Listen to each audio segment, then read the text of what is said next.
Good afternoon, everyone. This is Ceren İskit, and you are watching What's New, What's News. Yes, we will discuss today the Turkish Parliamentary Commission has begun a tense debate last Wednesday on a bill to manage the country's large stray dog population that animal advocates fear could result in the widespread killing of animals. And this is a very controversial bill that is on the table now, and we will discuss this issue with my fellow journalist, my fellow colleague journalist, Eylül Deniz Yaşar. I will invite her now, but before that, I would like to maybe take an attention. This is not going to be a provocative or any any kind of propaganda we will be discussing, because this is we will of course discuss the dynamics of this new bill discussions now. Please bear in mind that, because this is very important for us. Let me invite Eylül now. Welcome, Eylül. How are you?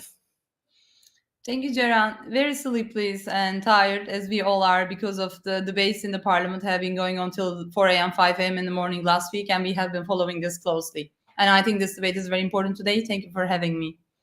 Thank you for joining me. I know you have been busy following all the protests in the field, and of course Ankara is another matter now, because everyone is in Ankara and they're following it closely. All the discussions, all the MPs, opposition, the ruling party members, and all of them are now discussing this stray animal issue.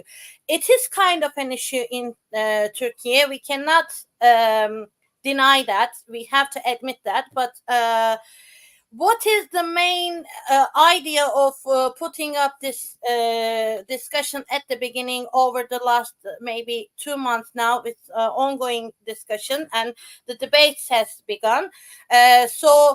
Can you explain a little bit briefly? Maybe we can start with that. Why is it on the table now? Why people are discussing this problem a lot? And then maybe we will continue why we are against this bill, because this is, as a journalist, of course, we have to report all the aspects of the bill, but at the same time, unfortunately, it is definitely we are afraid of the mass of killing the animals. This is the main maybe issue that we have been discussing. We have been maybe advocating it as well, because as you would also agree with me, this is kind of a very dangerous bill that we are talking about. So can you please first maybe briefly explain what is this bill contains, and then we will continue. Thank you. So first of all, this whole debate started around 2 months ago, as you pointed out. It first started as a rumor, actually. And it was like basically some people from among the AKP rows were leaking to media that there was the, working on such a new bill on the let's say the collection of the stray animals from the streets. So this is how we learn it, from the leaking small media news reports. And then this initiated a movement in the streets instantly with many rights defenders, also associations of experts being involved in the issue. And they were alerted because the initial form included the word euthanasia. And it eventually sought to first collect all the street animals, which exceeds around 4 million. And when we are talking about only the dog population here, and then collecting all these animals into shelters that are supposed to be run by local municipalities, and then they have to be vaccinated, and then they have to be rehabilitated. And they were initially giving 30 days of adoption for all the people living in Turkey to adopt these animals. And in the end of a 30-day period, they say all those animals who would remain unadopted would be euthanized. This created a huge debate by the experts. And then Turkish Veterinary Doctors Association immediately released a press release saying that we are here to make the animals live and not to kill them. And they said even if such a law will be passed by the parliament, no ethical vet that is a member of the Turkish Veterinary Association, which is the biggest in Turkey, to remind, which has more than 23,000 active members. And that makes it a very qualified medicine association to listen to in this debate. And they refuse say, because they said, in speaking in the medicine terms, euthanasia is something that humans is a right first of all, and it's a right only if a human being consciously chooses to do so. Even not a family member can choose the loved one's euthanasia, for example. You have to be deciding this for your own. But in case of animals, then it strictly relies on the know-how and the expertise of the medicine people, the vets. If an animal is an incredible suffering and there is no way to heal them, it comes as a very hard decision for vets. It's not even just one vet. The association president, like when he was talking to me, he explained they now go to other doctors. You know, they make like this commissions and they debate on this. It's just to end the suffering of an animal if it's not really curable, you know. And even in that time, it's a very hard decisions for vet. And it was that time this was kind of closed off. But now the AKP then begin to collect more ideas about this. So this draft will was still ongoing. And finally, the Veterinary Association was also invited to the desk only in the very last stage. The president confirmed to me, because he was in a national TV channel. He was saying that we are preparing this report. We are trying to make our voice heard by the government, but no one is coming to us. They're saying that they're asking the expert, but no one's asking to us. Only like a week after this TV show, finally the authorities like reached out to the Veterinary Association only to ask their opinion. And now where we are after this 2 months of debates, and also the NGOs and activists were also part of it, and also the lawyers of the Turkish Bar Association, because it has a legal dimension, it has an ethical dimension, science dimension. I mean, social, I'm not even talking about the social, political, psychological things. It's just in the scientific way, in the law-based debate, there were like endless debates. And finally, what we see last week in the commission was that they kind of changed the word euthanasia this time, because it stirred up the crowds. And from all segments, I can say I have been following the streets following the street events, and it's not only about the certain party grassroots. I can say it's like the general public opinion has this kind of sensitivity, but it's another topic. But the thing is, now they changed the word euthanasia, but now the bill includes still the killing of dogs, because first they seek to collect all animals, yes, and they are going to vaccinate them in the local municipality run animal shelters and, let's say, care homes.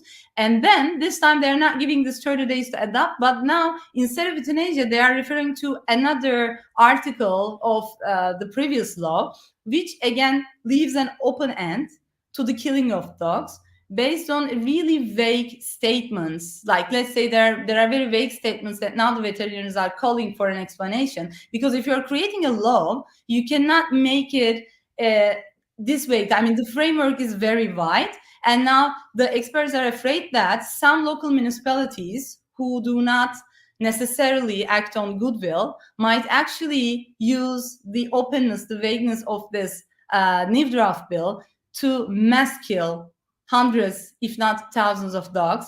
Because it's like, if a dog is seem to, like, one of the article is including, if a dog is giving you dangerous signs, and then what does that mean? I mean, this doesn't have like one definition.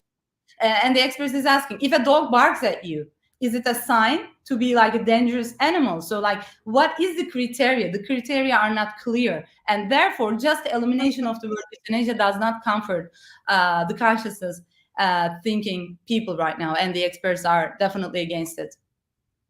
Yeah, it's well, we have seen now two different parts. It's kind of a huge division now, because when we see, of course, the animal rights advocates is in one part of this main issue, and the others are defending that they would like to be on the safe street, and they turn the termination, the termination of calling stray dogs. It's now kind of like unsafe dogs, or the dogs are not being adopted, or kind of this definition, maybe they turned it to termination as well, and it maybe cause a kind of a persecution, not persecution, but kind of a new point of view of people, and it made a little bit polarization, as we have seen some sort of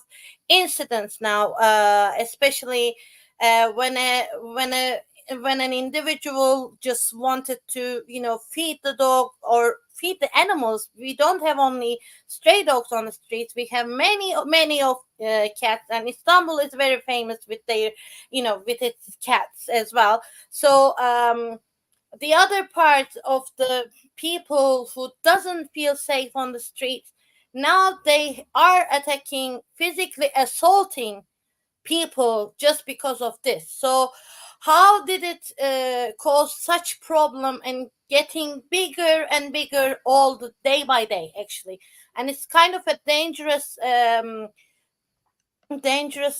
stage that we are following it now, with the all incidents, including those. How do you see that? How this happened over the last maybe 2 months? Because it wasn't a problem at the beginning. This was only a discussion that maybe probably we can discuss on the parliament, and then maybe we can accept a bill to protect the animal protection law. But now it is changing kind of a different maybe point of view. How do you see that? Then let's start with the sociological and political aspects of this whole debate, because it's a political issue. That's no question in that. The government propaganda is definitely fueling hatred among the group of people. And we know Erdogan government has always utilized this kind of propaganda to create division and polarization in the wider, deeper segments of the society, which is a great danger for Turkey's immediate future, not talking about the long run as well.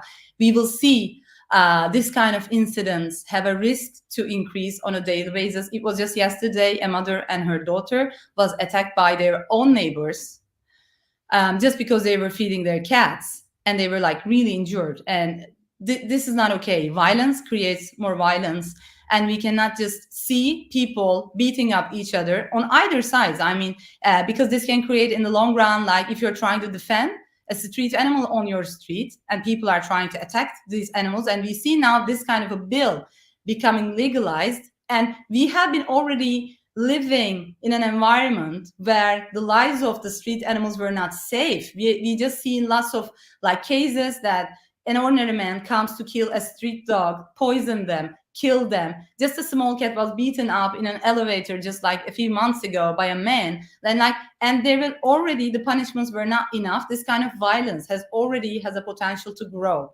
And there wasn't even such a law back then. And then we may be right. I mean, the critics may have a point on voicing their concerns if such a law that eventually legalizes this way or that way killing of a stray animal may create more self trust in ordinary people on the street, because there were already enough punishments for if you are killing an animal, and they might just as well think that, well, now there is a law in the parliament, I might just kill a dog just like that because the local municipality didn't do it, so that people may try to do their own justice by themselves. Which brings us to the forest laws. It's not something to see in a democracy.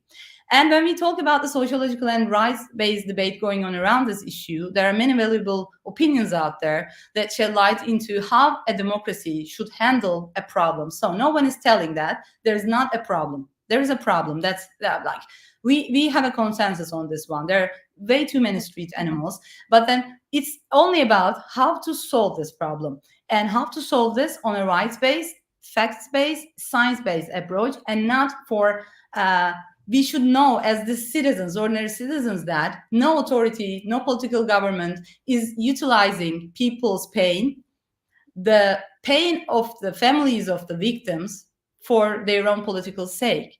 Now we can see that the issue has turned into a show of power by the government over stray animals. And those who defend the rights to live, right to life of street animals have become urban and elite. We see their constant targeting on social media. And while those who defend this law, whether unconsciously, whether regardless of their knowledge, but this law, which the entire opposition and all experts find unacceptable, now the government addresses them as the nation. Again, this kind of division is only polarizing the country. And if you're against what the government is saying, you are somehow deemed outside this concept of very vague concept of the nation. See, this is a pattern that repeats itself in every social issue that arises in Turkish history, and this is not apart from that. Another indication that this issue is a part of a general political tendencies in Turkish society. Remember, we have been just talking about increased number of violence against refugees. To make it specific, Syrian refugees in Turkey, right? We have been seeing some lynching campaigns, very dangerous lynching campaigns. Like we have to see the general atmosphere of the society. We see the general atmosphere is not going to a more peaceful, a more harmonized society. Rather, we are seeing much more violence on the streets, individual violence, overseen by state of law. But it creates a mess at the end when it starts with one individual, and then as we have seen in the Kayseri example, especially a couple of weeks ago, it created a kind of a mass attack against the Syrians, and it was like a pogrom, as we call it, because it was on a very dangerous stage, and it is a pattern, as you said, as you mentioned it, and I don't know how this will be sorted, because on the other hand, of course, we need to maybe talk about a little bit the conditions and the facilities of the shelters. That's another major problem in Turkey, because I remember one time when we interviewed the Turkish Veterinarian Association president. He said neither the biggest cities in Turkey nor the small towns or other parts of Turkey doesn't have enough facilities to look after the stray dogs and stray animals in the shelters. They cannot control the dogs fertilized, especially, and they mentioned that rabies is not a huge problem, not only in Turkey but also other countries. When we see the data and the percentage of the rabies threat, it doesn't seem like a huge threat in Turkey. So, and the government does really have a budget to provide those facilities for the shelters of municipalities, you think? Because this is the main issue of Turkey when it happened in 2004 animal protection law, and not any kind of mechanisms controlled those shelters or facilities, and now we're speaking the same discussion in 2024. It's it is 2 decades that we're talking, and it is still a problem in Turkey. What you would like to say about that? Again, I will refer to the Turkish Bar Association's report on this issue. Let's do some fact checking on the grounds of this problem. Yes, there is a problem. But the government, while addressing that there is a problem, which is like they're 100% right for the first time, like there is a problem. Okay, but what is the source and the grounds of this problem? When it comes asking the government about this is the part where they fail. And Turkish Bar Association have been pointing out to this fact. So in the paragraph 1 of the justification of this whole current bill, the government states that the law number 5199, which was the current law on animal welfare, which entered into force in 2004 in Turkey, They are claiming that this law cannot fully ensure the comfortable life and safety of stray animals, and it's insufficient to solve the problems. That's why they are bringing out this new draft. But, quoting directly from the Turkish Bar Association, this justification is not correct. False. Why? Because the reason for the problem, again, just quoting the statement of the Bar Association, the reason for the problem is not that the law number 5199 is inadequate, but that it has not been implemented for 20 years, and that the responsible and authorized institutions have not fulfilled their duty of supervision. And in 20 years, only 222 out of 1,403 municipalities have established animal nursing homes, and local governments have not fulfilled their duties. This number shows. And as mentioned in the justification of this bill by the government, the number of animals on the street has increased not because of this current law number 5199 on the protection of animals. It's because the address of the sanction for this problem should not be the stray animals, because the local government did not implement the current law. And we are saying this local governments, you did not implement the first law, but we are bringing you a new law not to implement. Again, actually, this is kind of the repetition of same cycle. And again, talking a little bit more about the numbers, because the numbers are important. Total number of animals sterilized since 2014 is around 2.5 million. And the number of animals adopted is around 500,000. But the sterilization rate should be at least 70% for the sterilization campaign, to be successful and to control the animal population on the street. Whereas the sterilization rate realized in Turkey in just 1 year remained at 8.5% in Turkey. This is an explicit admit that local governments have not been performing their duties. Exactly. And there are not enough capacity. There are not enough capacity care houses for the care and rehabilitation of animals. And speaking with the data of the Ministry of Interior, this is the state data.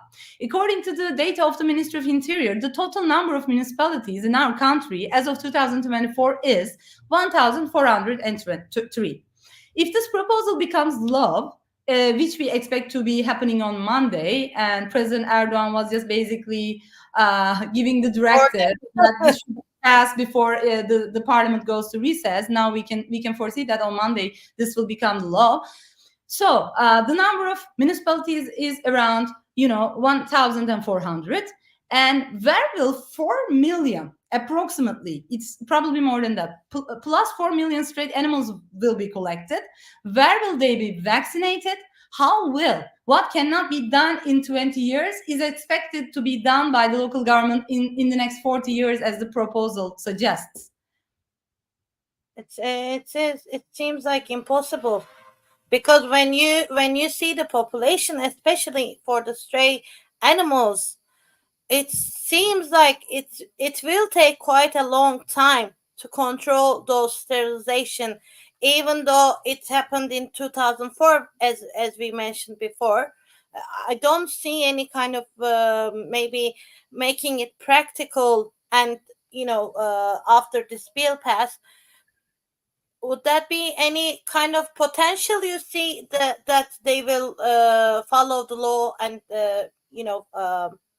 definitely do it?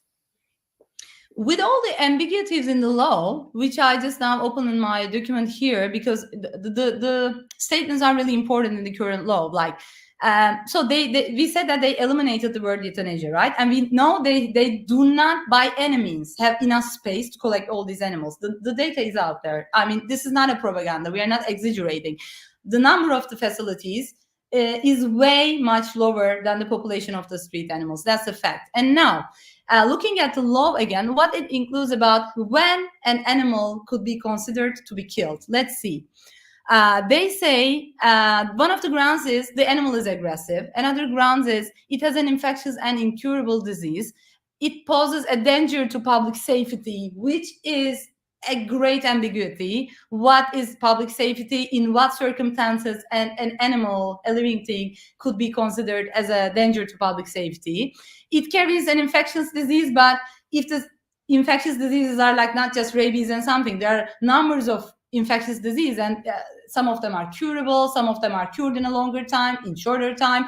On what criteria are these animals considered to be unhealable and something like that? And also it says it harms the wildlife or biodiversity. Yet another vague, arbitrary statement. Now, having this number of inadequate capacities and having these very vague statements, giving any local government to kill an animal without a really credible, without a really rationable ground to kill, it's not really that unpredictable in the immediate future that we will be seeing, especially the ill-mentioned, ill-intentioned local governments may try to find a solution. And you know what? They're also facing charges. This is also part of it. If what you're I'm a going municipality, if you're not collecting, you have to be facing prison sentence. And this is creating a huge risk that in order to not to be jailed or not to be prosecuted, many, even the opposition local governments may have to face the judgment, the decision of whether to kill an animal or not. It is kind of for me it's a dangerous as well, because it is very worrying, maybe we can say, because when you see that charges are coming, which means that municipalities will be not belong to the party that won the election, etc. And maybe it will open a door for appoint a trustee afterwards as well. So this is kind of I'm not sure whether it's a healthy decision to do that, and also it puts in danger to veterinarians as well. This is another problem, because they are only doing their job and they are defending the life of all kinds, and this is fully against their will as well, isn't it? And the president of the Turkish Veterinary Association told me a few weeks ago that he has been receiving many calls from his young colleagues that in any case that such a bill was accepted as a law, many young veterinary doctors are ready to just quit the job, just to resign. Okay. He said after the animals, the biggest trauma will be for the vets, because they choose a profession to heal animals, and they will be facing this huge decision to kill animals just because the government wants to. And you know what? If the chair of the biggest veterinary association in the country gives this concern, that I'm afraid many of our young colleagues will be traumatized so much that they are ready to quit the job. And imagine the trauma of the whole country. And in this, we have to remember the political aspect of the issue that you pointed out so well. But that's something to be discussed.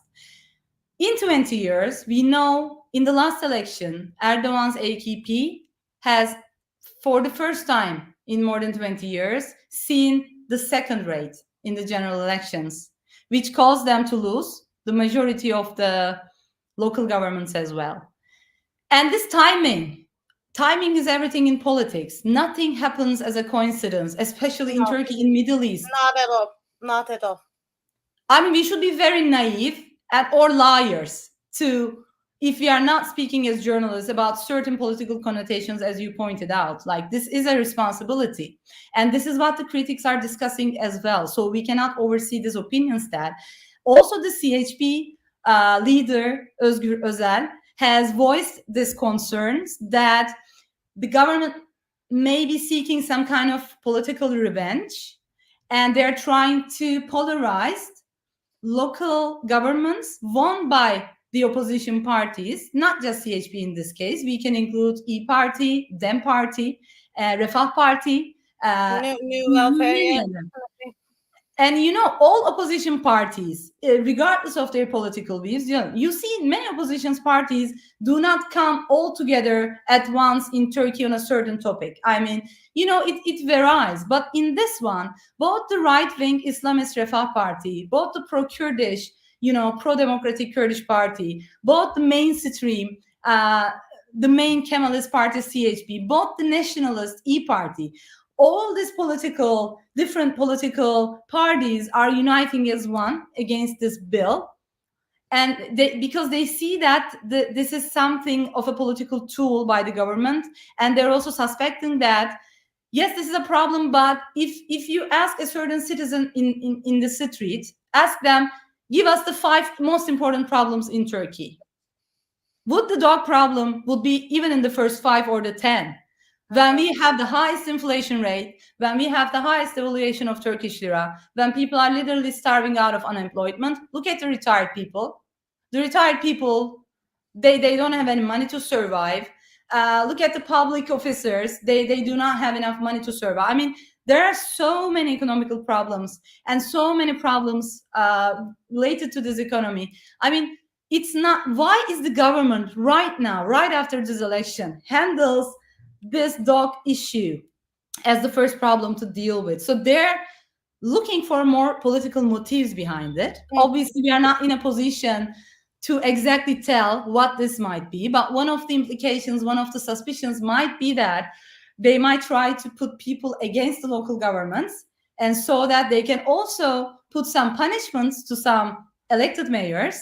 And then, look, they didn't perform their duty, such as their local municipalities didn't do in 20 years, but they didn't do any punishment as such for their own, when it was their time to run most of the local municipalities. But now it will be very easy for government to use this law as a stick on top of the head of the local mayors. You are not collecting dogs, you are not killing dogs. They're familiar of in the especially southeastern part of Turkey.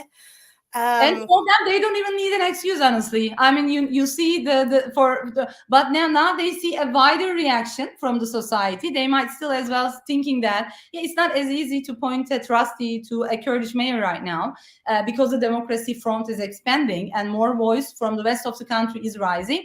This might be as well a motive to have to find ways to really get a hold of the local governments as well. Like these are not facts, of course. These are opinions, and these are really understandable concerns, also voiced by many opposition leaders as well, we might say.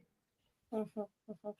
Well, Eylül, I think we spoke about the whole dynamics that we have been following it, and thank you very much for your insights on this issue.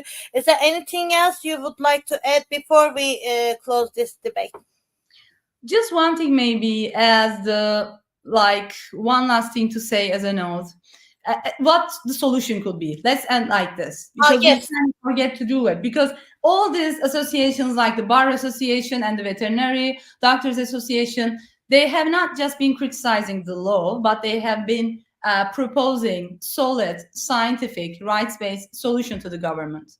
And they are giving some numbers that, of course, they don't have the exact data, but they're saying that we could maybe safely assume that half of the 4 million animals are females on the streets, and half of these females have already been sterilized.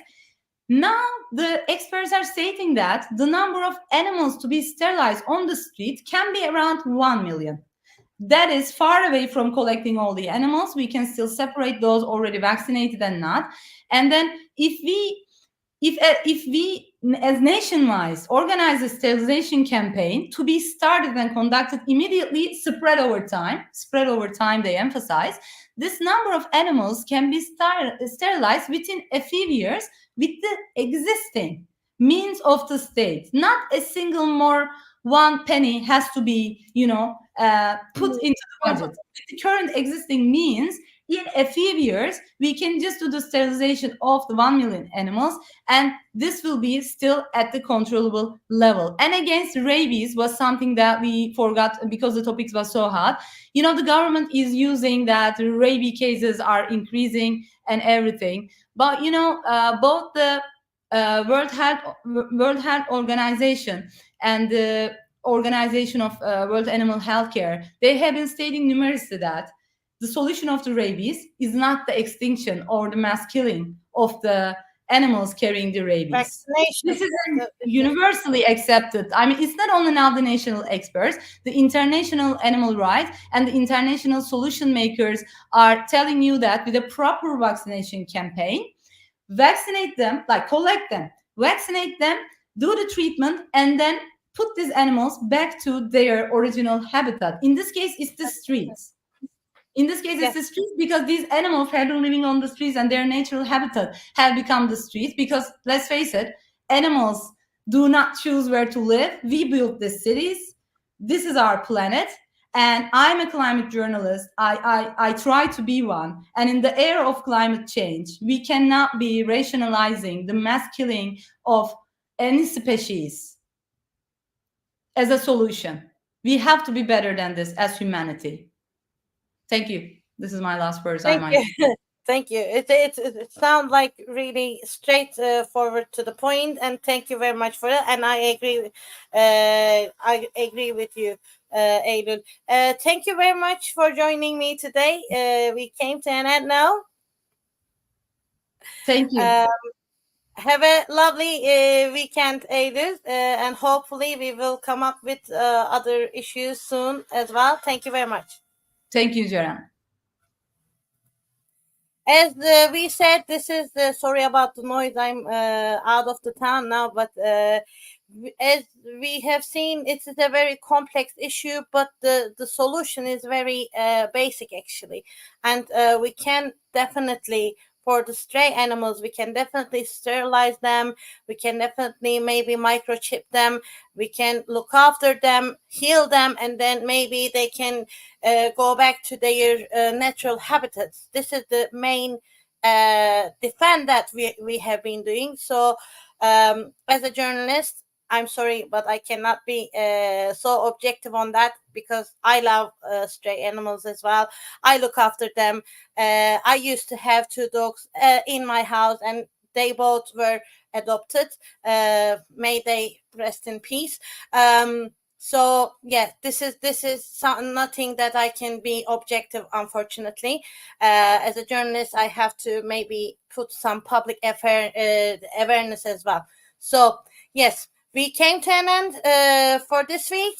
And next week we will come up with new subjects on Turkey's agenda, definitely. But till then, please subscribe my YouTube channel and support me and independent journalism on my Patreon account as well. Please, your thoughts are really important for me. You can like my videos, share your thoughts with me. I'm reading all of them, and I'm taking into an account on them as well. So till then, have a lovely weekend. Hopefully we will not be so much affected on the heat wave this weekend. I'm wishing you a wonderful weekend. Till then, bye-bye.